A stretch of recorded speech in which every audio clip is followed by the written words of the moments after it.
Ah, Michael es un buen amigo y por eso dice todo eso. Es un honor, un privilegio poder estar aquí en Grace una vez más en la conferencia de expositores, y es un gozo poder también sentarme a escuchar a otros predicadores. Escuchar la prédica que escuchamos hace un momento atrás de Paul es wow. Qué gozo poder ver la cruz de esa manera. Y luego cantar, gracias Sara y Jonathan y Eric por ayudarnos a poner esto en alabanza y cantar glorioso intercambio. El glorioso trueque, como decía Martín Lutero. Es un honor estar de nuevo aquí en Grace y les pido por favor que abran sus Biblias en Mateo, capítulo 28. Mateo, capítulo 28. Y vamos a leer los versículos 18 al 20, pero una vez más vamos a la presencia del Señor en oración.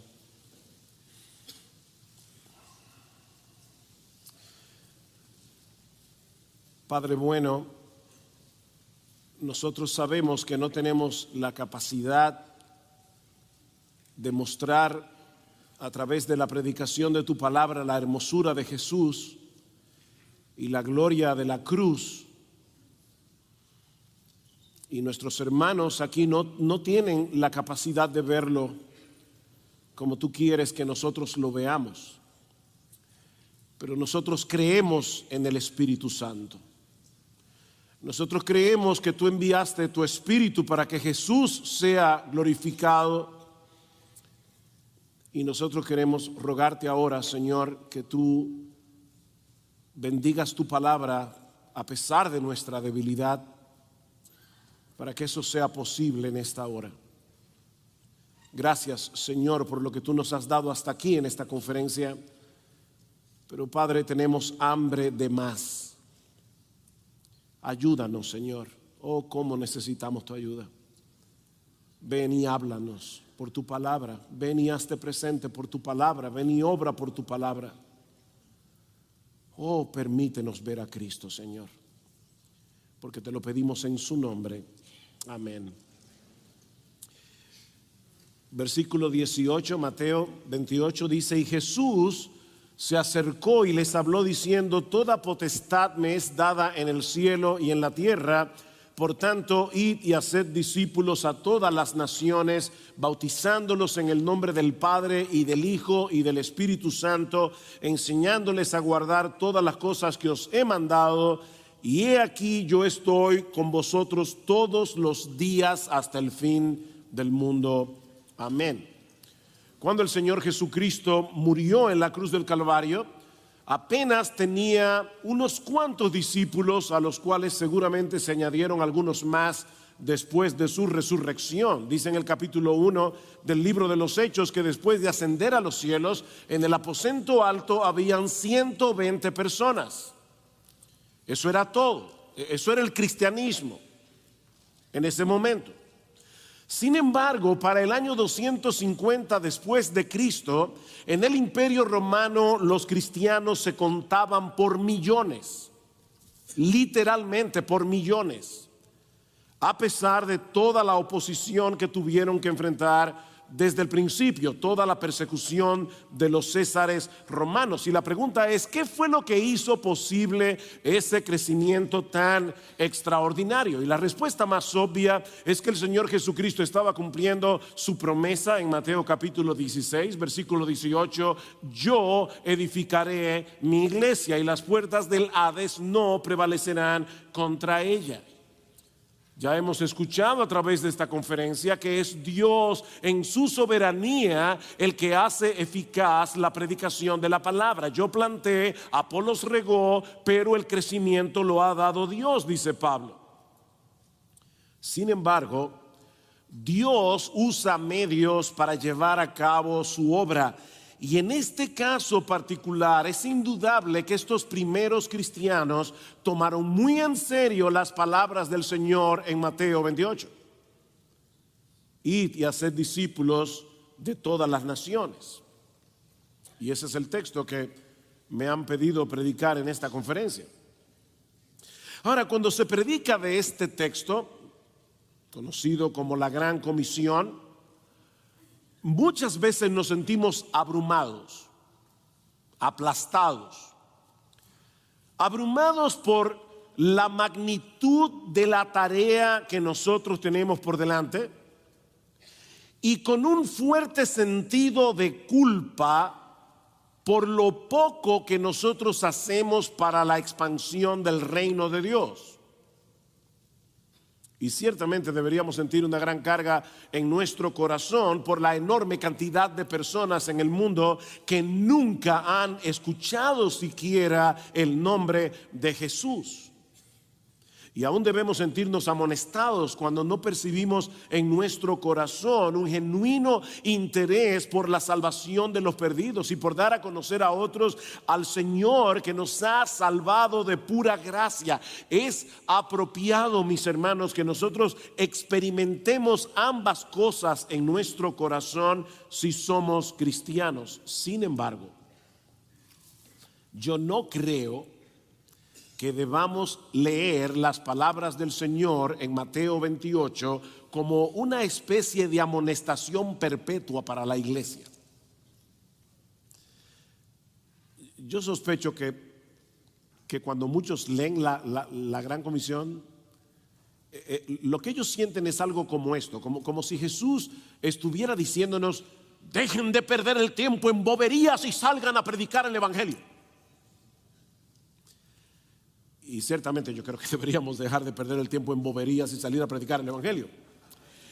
Pero yo no creo que ese haya sido el tono o la intención del Señor al pronunciar esas palabras.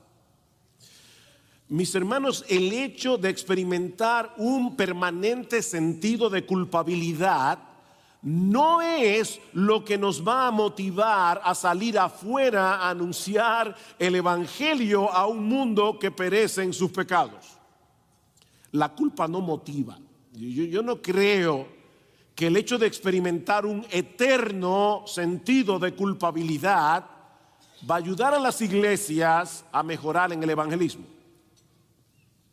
¿Cuál es entonces el combustible que energiza la evangelización y la obra misionera? Bueno, yo quiero proponerles en esta mañana que ese combustible posee varios componentes, entre los cuales podemos mencionar, en primer lugar y sobre todas las cosas, un profundo sentido de asombro por el poder, la gloria y la majestad de nuestro Señor y Salvador. Y como veremos en un momento, eso es trascendental.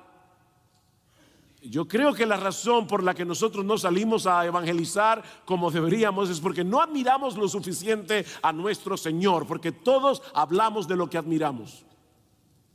Así que lo primero que debemos sentir, más que un sentido de culpabilidad eterna, es un profundo sentido de asombro por el poder, la gloria, la majestad, la hermosura de nuestro bendito Señor y Salvador Jesucristo. Y por supuesto todo eso mezclado con el gozo y la gratitud que produce el hecho de saber que hemos sido salvados por ese gran Dios y Salvador de pura gracia.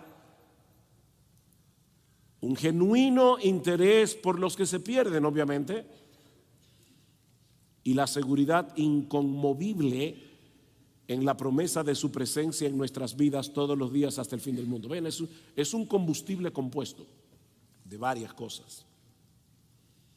Yo creo que eso es lo que nos mueve a salir de nuestra zona de comodidad para llevar el evangelio hasta lo último de la tierra, sin importar el costo que tengamos que pagar por ello. Y mi propósito en esta ocasión es que cada uno de nosotros aquí pueda ser atrapado por esa correcta perspectiva de la Gran Comisión.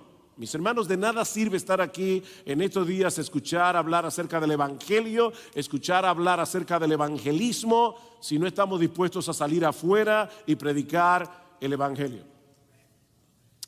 Algunas personas criticaban a Moody por su forma de predicar el evangelio, y ciertamente podemos analizar teológicamente la manera como Moody predicaba, pero Moody dijo en una ocasión lo que yo quiero decirles en esta mañana: prefiero mi forma de predicar el evangelio que la tuya de no hacerlo. No nos sirve de nada estar aquí sentados cómodamente en este lugar, oír hablar acerca del evangelismo y al final de la conferencia no salir a evangelizar. Queremos que la predicación de la palabra produzca ese efecto de ser energizados en el cumplimiento de esta encomienda de nuestro Señor y Salvador, que yo quiero considerar en esta mañana bajo 3 encabezados, que vamos a verlo en el texto. En primer lugar, es la suprema autoridad de Jesús la que sustenta y define la gran comisión. Mis hermanos, no podemos saltar directamente al versículo 19 de Mateo 28 sin pasar por el versículo 18. No podemos hacer ese salto. ¿Qué dice el texto? Toda potestad me es dada en el cielo y en la tierra. Por tanto, ven, id y haced discípulos a todas las naciones. Hay una conexión aquí entre la autoridad de Jesús y el cumplimiento de la gran comisión. Debemos salir a ser discípulos a todas las naciones, porque a Jesús le fue conferida toda autoridad en el cielo y en la tierra. Ahora, eso crea un problema en nuestras mentes para nosotros que creemos que Jesucristo es Dios. ¿No tenía Jesús esa autoridad desde siempre? ¿Por qué Jesús dice después de su resurrección que le había sido dada, y el verbo está en pasivo aquí, le fue dada toda autoridad en el cielo y en la tierra? Él es la segunda persona de la Trinidad encarnada. ¿Quién le confirió a Jesús esa autoridad y por qué era necesario que fuera investido de una autoridad que él ya tenía como Dios? Bueno, siempre se ha dicho que el mejor comentario de la Biblia es la Biblia, y en este caso nosotros tenemos las palabras del mismo Señor Jesucristo que nos ayudan a entender el versículo 18 de Mateo 28. Juan capítulo 17, la oración del Señor Jesucristo al Padre. Me encanta algo que dice Carl Henry, un erudito del siglo XX. Él decía que Dios en su palabra nos permite entrar en su privacidad. Y nosotros tenemos en Juan 17 una conversación entre el Señor Jesucristo y el Padre, y Él nos permite escuchar esto. Estas cosas habló Jesús, y levantando los ojos al cielo dijo: Padre, la hora ha llegado, glorifica a tu Hijo, para que también tu Hijo te glorifique a ti. Ahora escuchen: como le has dado potestad sobre toda carne, toda potestad me es dada en el cielo y en la tierra. ¿Qué significa eso? Por cuanto le has dado potestad sobre toda carne, para que dé vida eterna a todos los que le diste. Dios el Padre le confirió a Jesús en su calidad de Mesías, es decir, como el Dios encarnado que vino a redimirnos de nuestros pecados, el Dios que se hizo hombre, como veíamos hace una hora, para morir por nosotros en la cruz. Dios el Padre le confirió a Jesús autoridad para que le dé vida eterna a todas las ovejas que desde antes de la fundación del mundo le había regalado al Hijo. Escuchen lo que dice el versículo 6 de Juan 17. He manifestado tu nombre a los hombres que del mundo me diste. Tuyos eran y me los diste, y han guardado tu palabra. Esas ovejas fueron elegidas por el Padre desde antes de la fundación del mundo, para que Dios les diera vida por medio de su muerte. Y si tú eres cristiano, ahí estábamos tú y yo. Ahora, mis hermanos, ¿acaso puede haber un incentivo mayor para predicar el evangelio? Nosotros no sabemos cuáles son esas ovejas que el Padre le dio al Hijo. Pero sí sabemos que Jesús tiene potestad para darle vida eterna a través de la predicación de la palabra. Ahora, una vez más, no hemos respondido la pregunta de hace un momento. Si el Hijo es Dios, es uno con el Padre, ¿por qué fue necesario que el Padre le confiriera esa autoridad? Bueno, para responder esa pregunta debemos colocar la Gran Comisión en el contexto de la gran historia de la redención que se narra en todas las Escrituras. Mis hermanos, saltar directamente a Mateo 28, a la Gran Comisión, es como comenzar a ver una película por la mitad. No vamos a entender de qué se trata, porque hay toda una historia detrás de Mateo 28, y es una historia que comienza en Génesis 1. Luego de describir el escenario de la creación, donde Dios va a manifestar su gloria, donde Dios va a hacer un despliegue de su gloria, Dios crea al hombre, dice en Génesis capítulo 1, versículo 26. Ahora, yo sé, mis hermanos, que Génesis 1, 26 al 28 es un texto muy conocido, y tengo el temor de que por la familiaridad del texto nosotros perdamos de vista algunas cosas que son importantes para entender el resto de las Escrituras. Así que yo les voy a leer una vez más Génesis 1, 26 al 28, y yo te pido que trates, hagas como que tú nunca lo has oído, como si lo estuvieras escuchando por primera vez. Génesis 1:26. Entonces dijo Dios: hagamos al hombre a nuestra imagen, conforme a nuestra semejanza, y señoree en los peces del mar, en las aves de los cielos, en las bestias, en toda la tierra y en todo animal que se arrastra sobre la tierra. Y creó Dios al hombre a su imagen, a imagen de Dios lo creó, varón y hembra los creó. Y los bendijo Dios y les dijo: fructificad y multiplicaos, llenad la tierra y sojuzgadla, y señoread en los peces del mar, en las aves de los cielos y en todas las bestias que se mueven sobre la tierra. Dios creó a Adán y le dio una esposa. Adán fue creado a la imagen de Dios, y sí, la esposa también.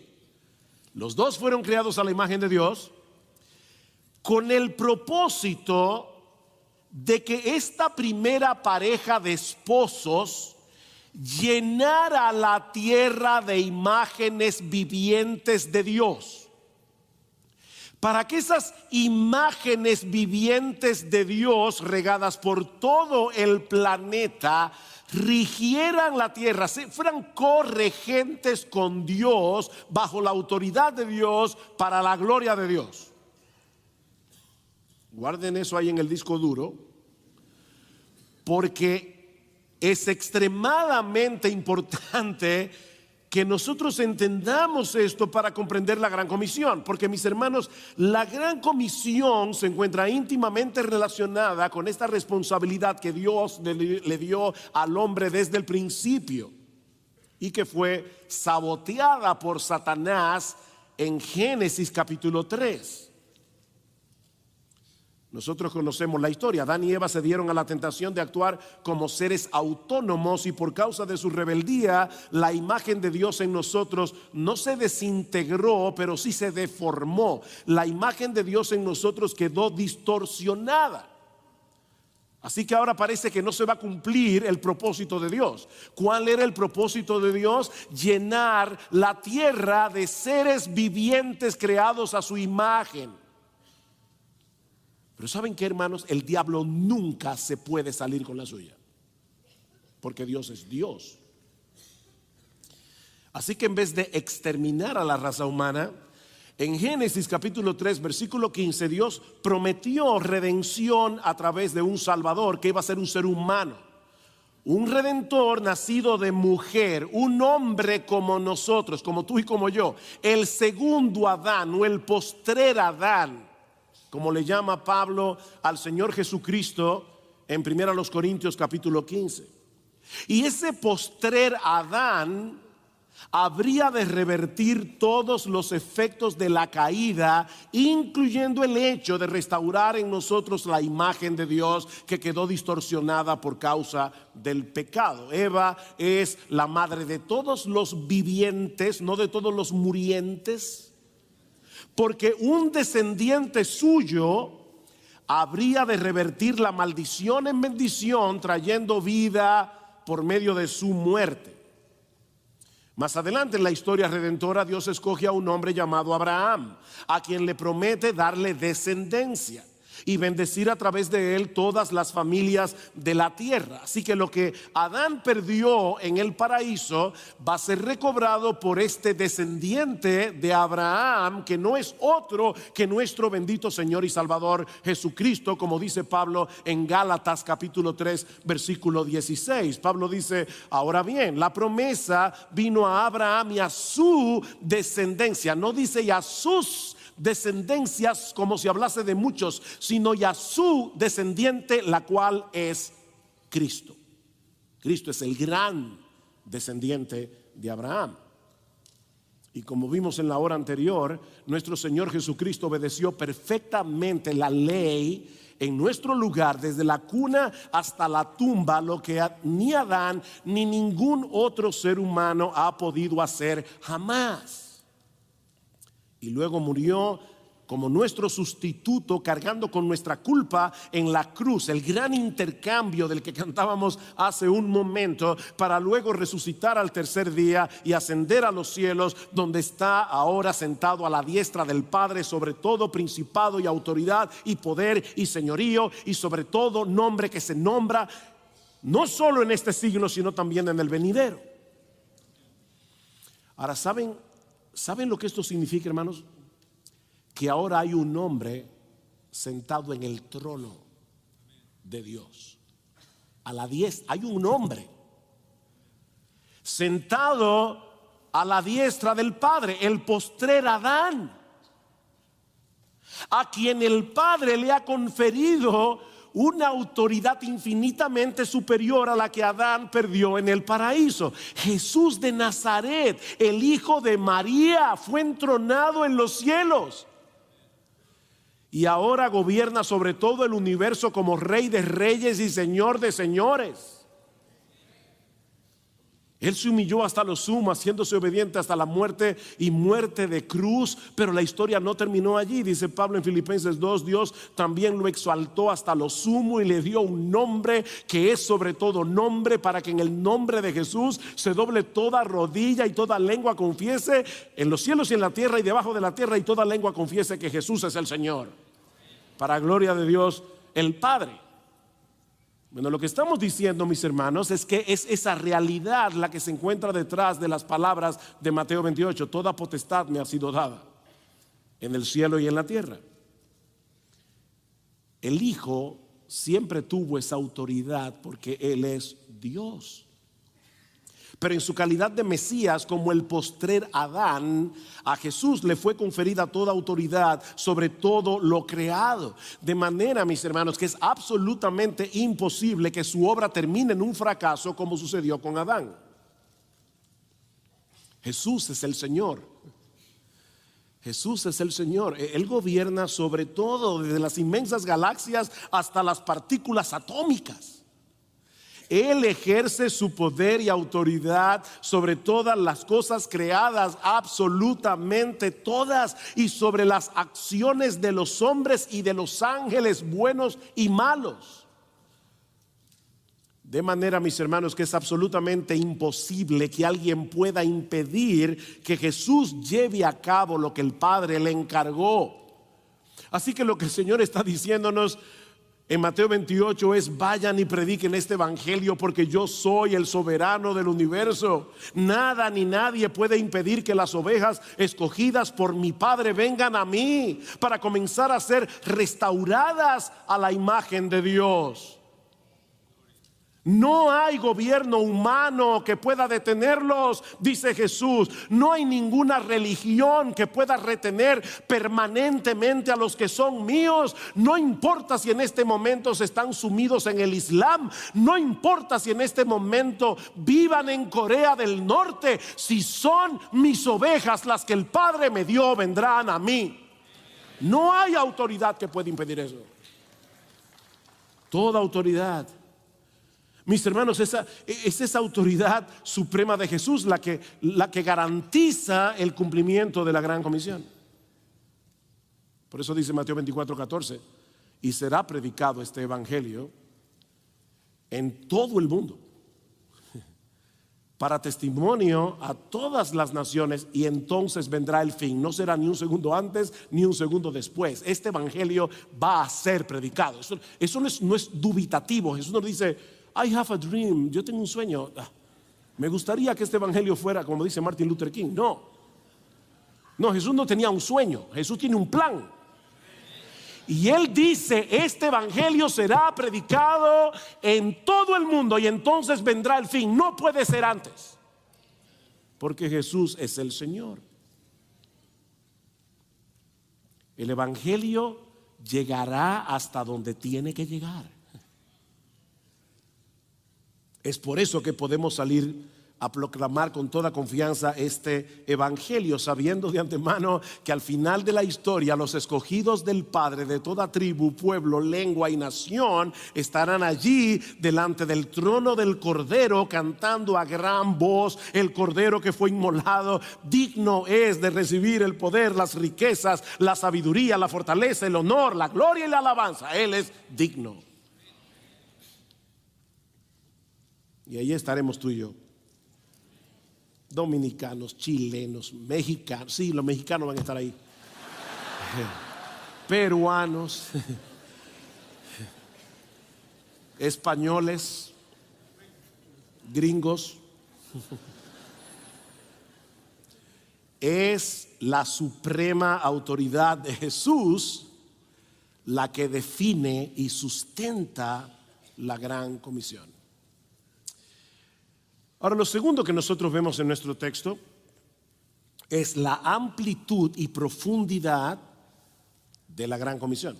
Es amplia y es profunda. Vean una vez más el versículo 19. Por tanto, id y haced discípulos a todas las naciones, bautizándolos en el nombre del Padre y del Hijo y del Espíritu Santo, enseñándoles que guarden todas las cosas que os he mandado. Esta comisión es amplia en su alcance porque incluye el mundo entero.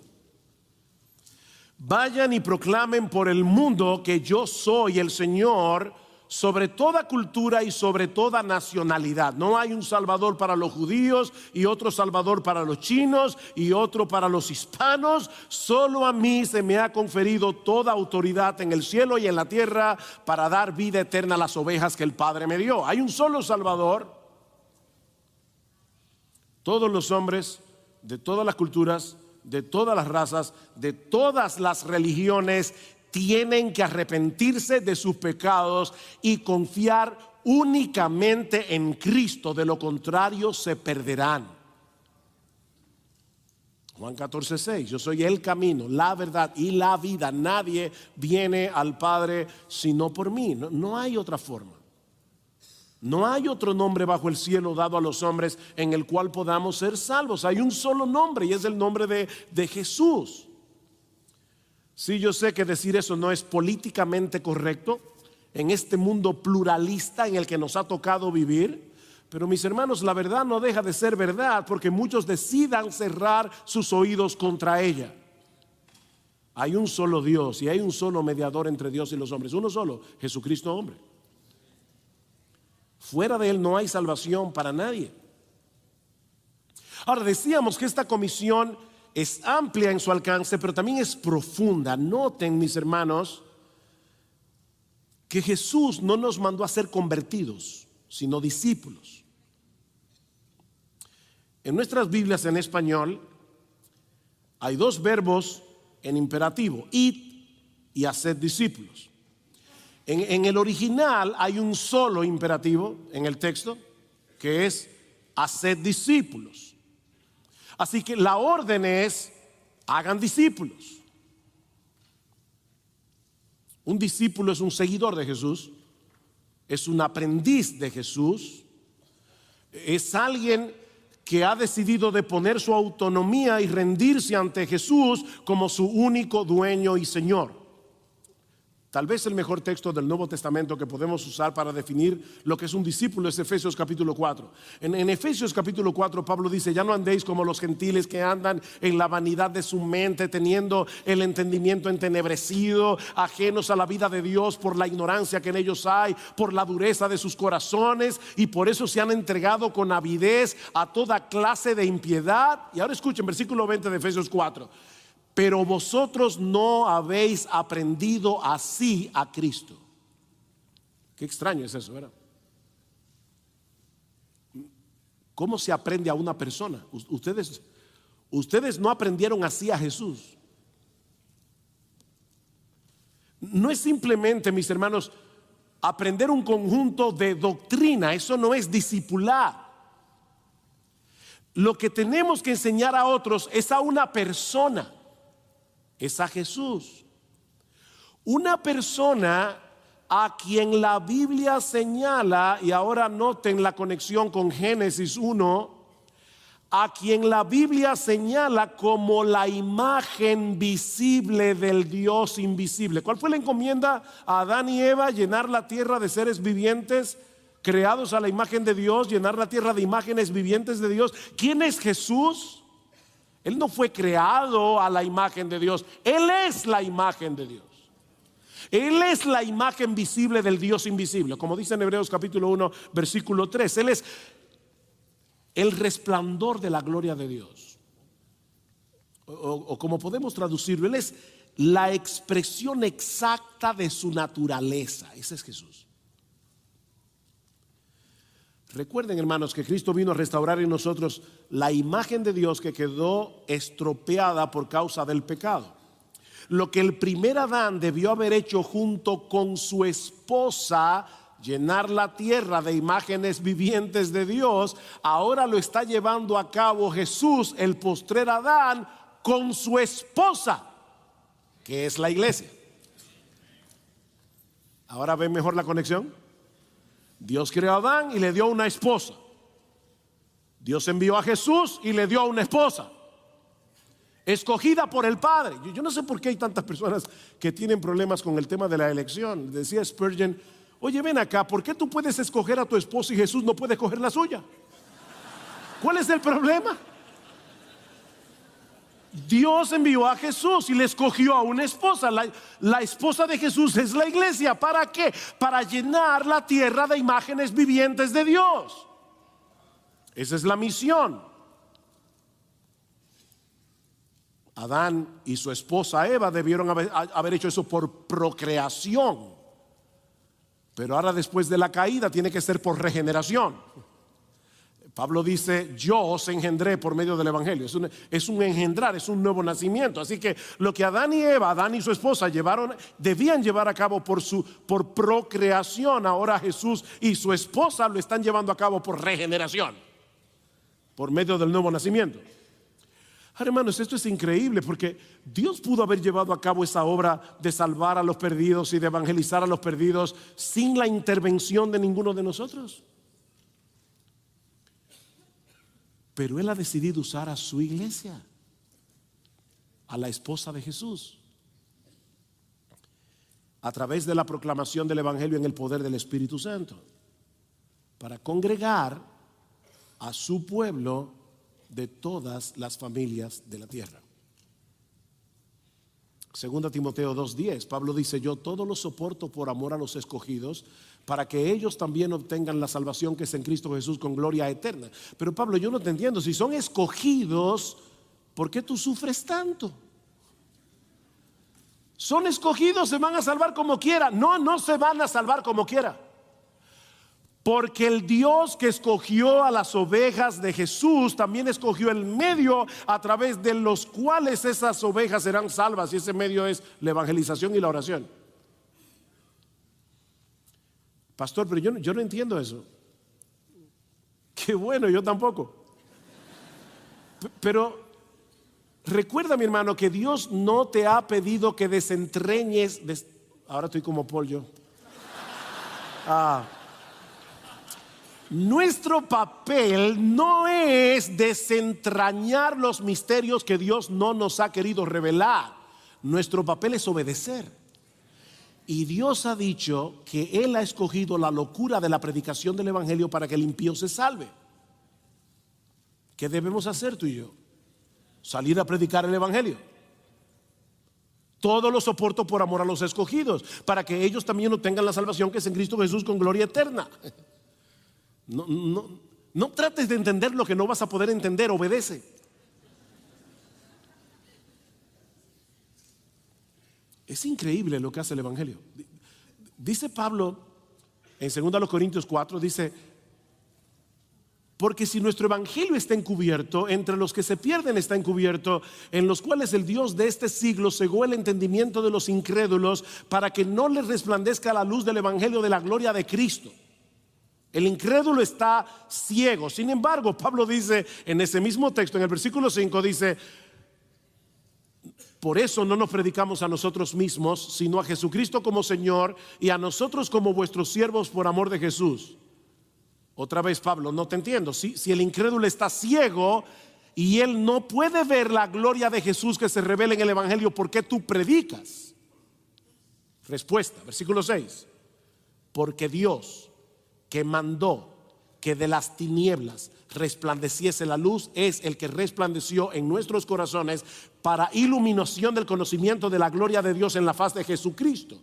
La razón por la que Pablo predicaba el evangelio, a pesar de que el pecador está ciego, está muerto en sus delitos y pecados, es porque es a través de la predicación, es en el contexto de la predicación que el Espíritu Santo viene con poder y le dice a un hombre que está muerto en sus delitos y pecados, a un hombre que está ciego a la hermosura, a la belleza, a la gloria de nuestro Señor y Salvador: sea la luz. Y de repente el pecador ve lo que nunca antes había visto, que Jesucristo es incomparable. Pero eso ocurre en el contexto de la predicación del evangelio. Somos embajadores en nombre de Cristo. Oigan esto: como si Dios rogase por medio de nosotros. Os rogamos en nombre de Cristo, reconciliaos con Dios. Miren, mis hermanos, déjenme decirles algo. El rescate de los perdidos no es primariamente una misión de la iglesia. El rescate de los perdidos es la misión de Dios. Esa es la misión de Dios. Jesús no le dijo a sus discípulos: ustedes edificarán mi iglesia. Él dijo: yo edificaré mi iglesia. Yo edificaré mi iglesia. Es el Señor Jesucristo el que está llevando a cabo lo que Él prometió, pero a través de la iglesia. Un escarpelo no puede operar a nadie, pero un cirujano sí puede hacerlo usando el escarpelo. Y eso es precisamente lo que Dios ha decidido hacer, mis hermanos. Dios ha decidido usar personas comunes y corrientes como tú y como yo para llevar a cabo su obra de redención, para llenar la tierra de redimidos, en quienes algún día, cuando estemos en la gloria, ya glorificados, resplandecerá la gloria de nuestro Señor y Salvador sin ningún tipo de distorsión. Decía C.S. Lewis que si nosotros pudiéramos ver hoy cómo van a ser los creyentes en la gloria, nos sentiríamos tentados a adorarlos. Porque la Biblia dice que los justos van a resplandecer como el sol en el reino de su Padre.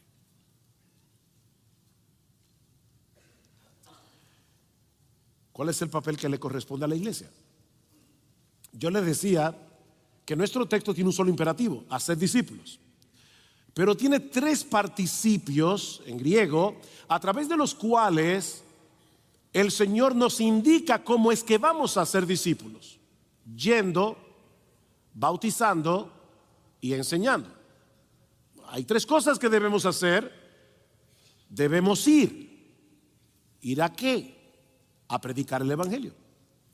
¿Y cómo sabemos que ese salir hacia afuera es a predicar el evangelio? Bueno, en el texto paralelo del evangelio de Lucas dice claramente que esa es la razón. Dice entonces, versículo 45 del capítulo 24 de Lucas: entonces les abrió la mente para que comprendieran las escrituras y les dijo: así está escrito, que el Cristo padeciera y resucitara de los muertos al tercer día, y que en su nombre se predicara el arrepentimiento para el perdón de pecados a todas las naciones, comenzando desde Jerusalén.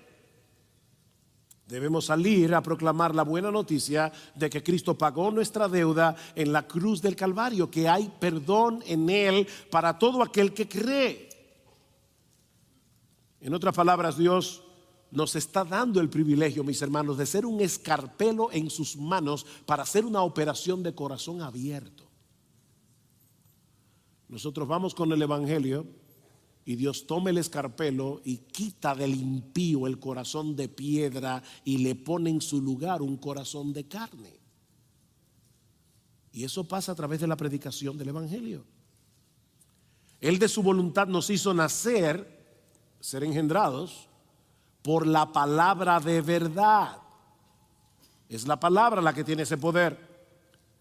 No tú ni yo, mi hermano. No vengas al púlpito a hacer 25 historias, 40 cuentos, 30 chistes.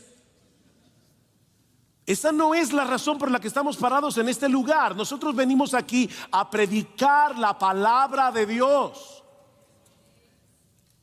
porque es a través de la palabra, es la palabra la que tiene el poder de producir el nuevo nacimiento en personas que están espiritualmente muertas. Como decía Henry ayer estudiando Efesios 2. No es que estamos muy malitos, es que estamos muertos. Hace unos meses tuvimos en nuestra iglesia predicando al hermano Erwin Lutzer, y en una reunión que tuvimos después del culto en privado, él nos decía un grupo que estábamos ahí con él, que él fue a enseñar predicación a un seminario donde no lo conocían y donde él no conocía a los estudiantes tampoco. Y él llamó al seminario y preguntó: ¿hay algún cementerio cerca? Esto es literal. Y le dijeron: sí, hay un cementerio aquí cerca del seminario. Él rentó una van, montó a todos los estudiantes y se los llevó al cementerio.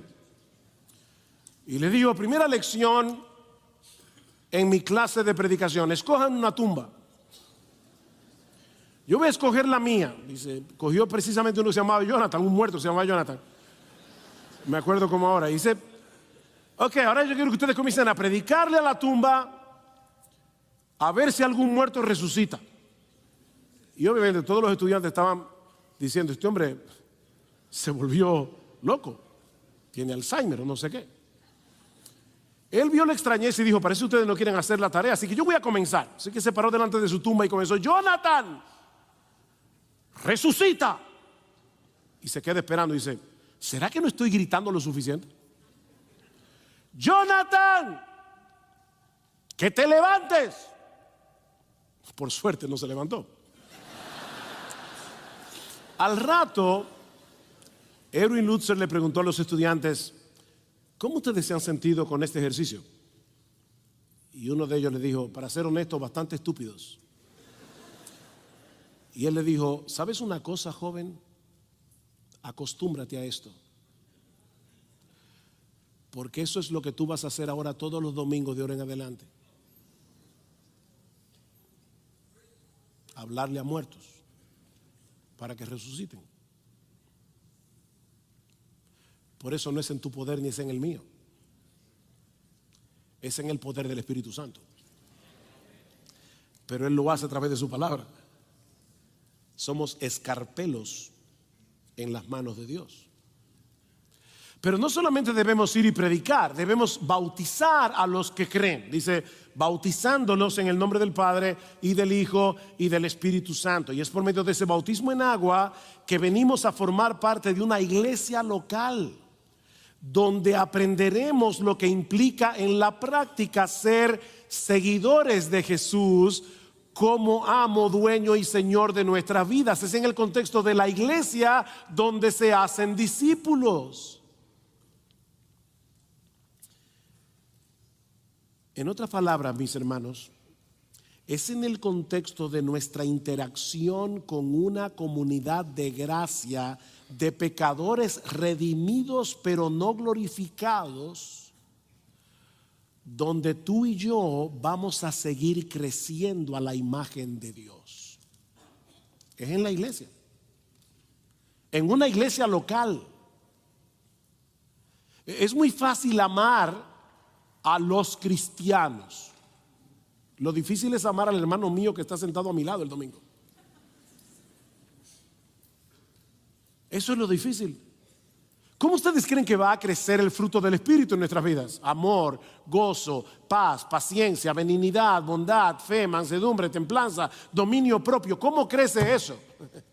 ¿En una isla tú solo?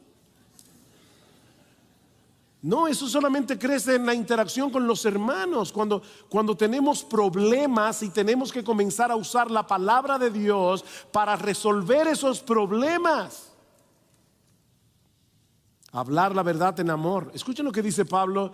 ¿Cómo describe Pablo la iglesia en Efesios 4:11? Dice, y él mismo constituyó a unos apóstoles, a otros profetas, a otros evangelistas, a otros pastores y maestros. ¿Para qué? A fin de perfeccionar a los santos para la obra del ministerio. La predicación de la palabra en el púlpito es el motor de arranque. No termine el asunto ahí. Ahora tiene que comenzar a resonar esa palabra en el corazón de los hermanos de la iglesia unos con otros. Dice, para la edificación del cuerpo de Cristo, hasta que todos lleguemos a la unidad de la fe y del conocimiento del Hijo de Dios. Ven, crecemos a la imagen de Jesús. Estamos aprendiendo juntos a Jesús, a un varón perfecto, a la medida de la estatura de la plenitud de Cristo, para que ya no seamos niños fluctuantes, llevados por doquiera de todo viento de doctrina, por estratagema de hombres que usan para engañar las artimañas del error, sino que siguiendo la verdad en amor, hablando la verdad en amor, crezcamos en todo en aquel que es la cabeza, esto es Cristo, de quien todo el cuerpo, bien concertado y unido entre sí por todas las coyunturas que se ayudan mutuamente según la actividad propia de cada miembro, el cuerpo recibe su crecimiento para ir edificándose en amor. Oh, wow, eso es la iglesia. Eso pasa en la iglesia. Es en la iglesia donde se hacen discípulos. De ahí el tercer elemento de la gran comisión, enseñándoles. ¿Ven? Yendo, bautizando, enseñándoles. Y obviamente ese enseñando ahí es en el contexto de la iglesia local. ¿Y cómo lo sabemos? Porque Mateo 28 no está desconectado de Mateo 16. ¿Y qué dice Jesús en Mateo 16? Yo edificaré mi iglesia. Así que Mateo 28 es como él va a edificar su iglesia. Algunas personas leen Mateo 28 como si eso no tuviera nada que ver con una iglesia local. Pero Jesús dice, yo edificaré mi iglesia. Mateo 28 es la manera como él va a hacer eso, a edificar a su iglesia. Así que, mis hermanos, es en el contexto de una comunidad de redimidos interactuando unos con otros como seres humanos que están en el mismo proceso de santificación que nosotros, que aprendemos a guardar todo lo que Cristo nos ha mandado. Repito, eso no se aprende aislándonos de los demás. ¿Es incómodo ser miembro de una iglesia? ¿Está supuesto a hacerlo? Está supuesto a hacerlo. Vivir, como decía aquel poemita, vivir con los santos en el cielo, eso será una gloria. Vivir con ellos aquí abajo, eso es otra historia. ¿Saben que hace unos años en el piso de arriba donde vivimos mi esposa y yo han hecho como 3 remodelaciones. Yo no sé por qué esa gente no acaban. ¿Ustedes han vivido en un edificio donde están remodelando el piso de arriba? El apartamento de arriba. Eso es horrible. ¡Bum, bum! El día entero. ¿Sabes cuál es el problema en la iglesia? Tu hermano está en remodelación. Lo están transformando a la imagen de Jesús. Y tú también. Estamos en remodelación. Pero mis hermanos, es en ese contexto en el que somos discipulados. No es posible ser como Jesús sin amar como Jesús, sin perdonar como Jesús, sin ser pacientes como Jesús. Eso es imposible. La santificación progresiva es un proyecto de comunidad. Y yo no sé a qué hora empecé, y eso es un problema. Michael, dime qué hago, ¿qué tiempo me queda? Y no me diga 2 minutos, ¿eh? Ah, bueno, estamos bien. Porque aún nos resta un elemento adicional en el texto, y es la promesa que anima, consuela y fortalece a los creyentes en el cumplimiento de la Gran Comisión. Ya vimos que es la autoridad de Jesús lo que define y sustenta la Gran Comisión. Ya vimos que es una comisión amplia en su alcance y profunda, porque es hacer discípulos. No es superficial, no es hacer convertidos, no es contentarte con que 40 personas hicieron profesión de fe en una campaña evangelística. Ese no es el trabajo, es hacer discípulos, es enseñarles a Jesús. Es una comisión muy profunda en su raíz. Pero hay una promesa. Aquel que posee toda autoridad en el cielo y en la tierra ha prometido estar con nosotros, Emmanuel, Dios con nosotros, todos los días hasta el fin del mundo.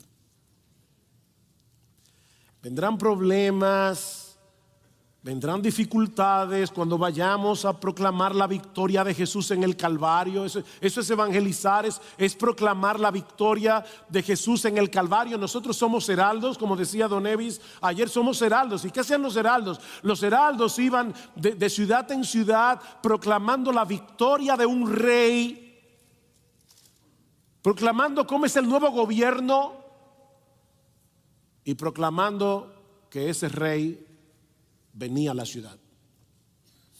Nosotros hacemos lo mismo, proclamamos la victoria de nuestro rey, proclamamos cómo es el gobierno de nuestro rey y proclamamos que nuestro rey volverá.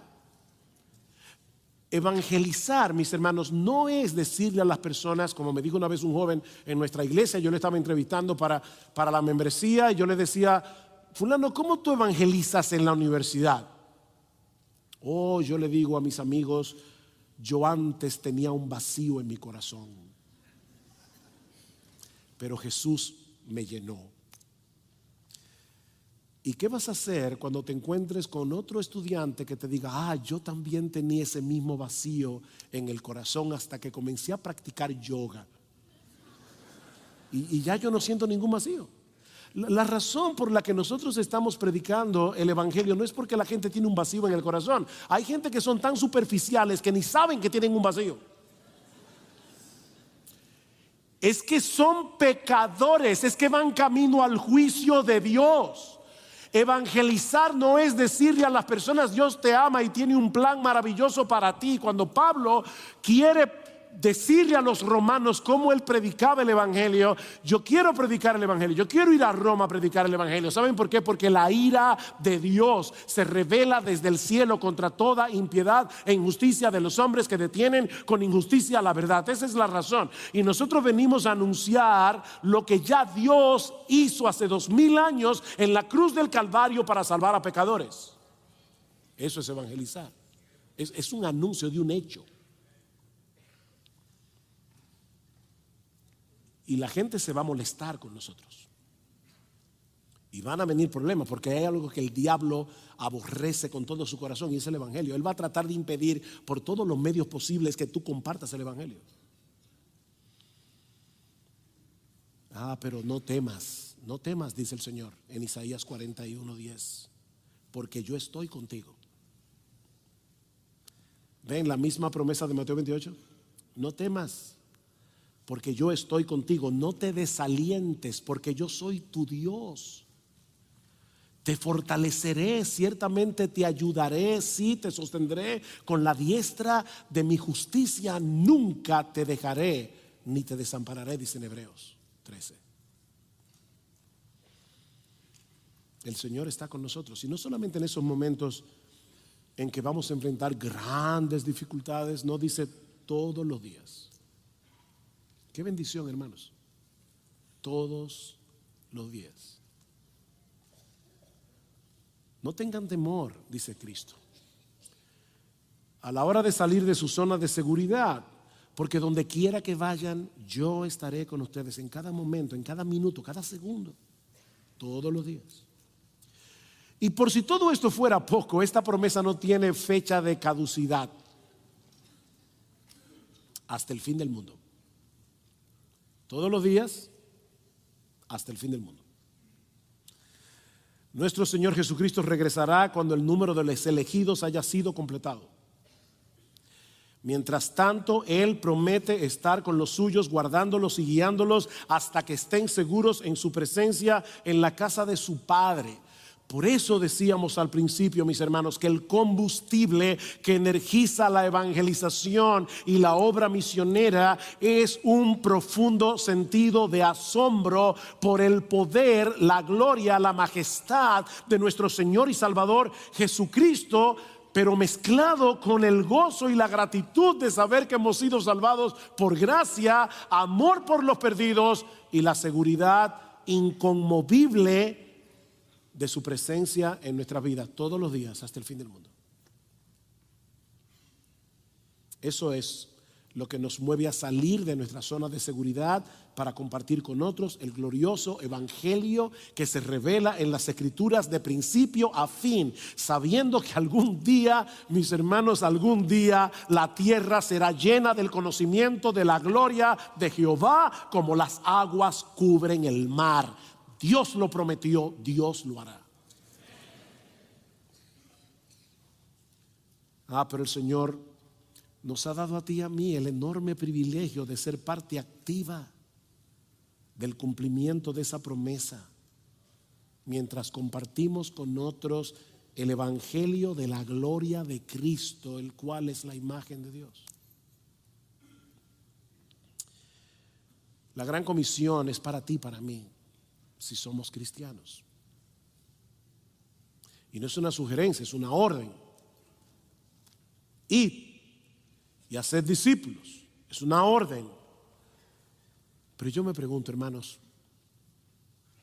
¿acaso no es un gozo compartir con otros las inescrutables riquezas de Cristo?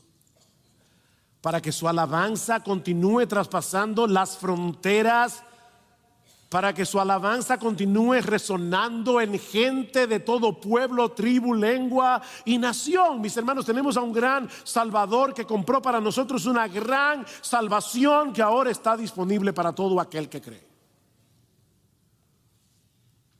Yo creo, y me avergüenza decir esto porque lo veo en mi propio corazón, que la razón por la que no salimos a evangelizar como debiéramos, la razón por la que no evangelizamos como debiéramos, no es primariamente por falta de amor a los perdidos, es primariamente por falta de admiración a nuestro Salvador. Porque todo el mundo habla de lo que admira. Sí hay falta de amor por los perdidos, pero yo creo que hay falta de admiración por nuestro Salvador y falta de asombro por nuestra salvación. Gracias al Señor que Paul habló de eso en la hora anterior. Jesús fue aplastado por nuestros pecados. Qué cosa más increíble. Nosotros debemos pedir en oración por nosotros y por el resto de nuestros hermanos en la iglesia, lo que Pablo pedía por los creyentes en Éfeso. Escuchen esta oración: que el Dios de nuestro Señor Jesucristo, el Padre de gloria, os dé espíritu de sabiduría y de revelación en el conocimiento de Él, alumbrando los ojos de vuestro entendimiento. ¿Para qué? Para que sepáis cuál es la esperanza a la que Él os ha llamado. Oren por eso. Señor, enséñame cuál es la esperanza a la que tú me has llamado, y cuáles las riquezas de la gloria de su herencia en los santos. Y ahora escuchen: y cuál la supereminente grandeza de su poder para con nosotros los que creemos, según la operación del poder de su fuerza, la cual operó en Cristo, resucitándole de los muertos y sentándole a su diestra en los lugares celestiales. El mismo poder que obró en Jesús para resucitarlo de los muertos es el mismo poder que obró en ti para que tú resucites y ahora tengas vida. Oh, si nosotros viviéramos asombrados de algo así, es que no habría nadie que pudiera callarnos. Diríamos como los apóstoles: es que no podemos dejar de decir lo que hemos visto y oído. Hemos descubierto algo tan grande.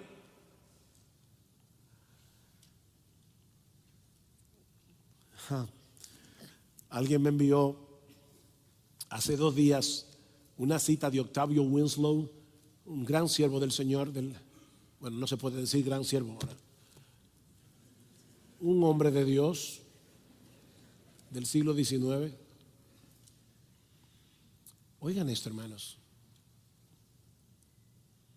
Jesús estaba tan completamente decidido a salvar a los pecadores por el sacrificio de sí mismo, que Él creó el árbol del que se sacó la madera para morir, y nutrió desde la infancia a los hombres que lo clavaron en ese madero maldito, para ser hecho maldición por ti y por mí. Wow. Jesús creó el árbol del que se sacó la madera, donde se hizo la cruz, de la que se hizo la cruz, y nutrió desde la infancia a los hombres que lo clavaron allí.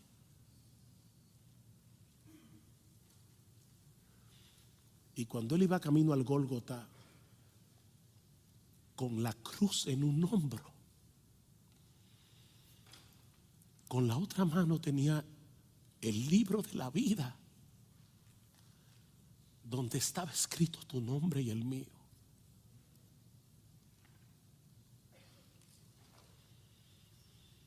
¿Quién puede callar a una persona que está sobrecogida por algo así?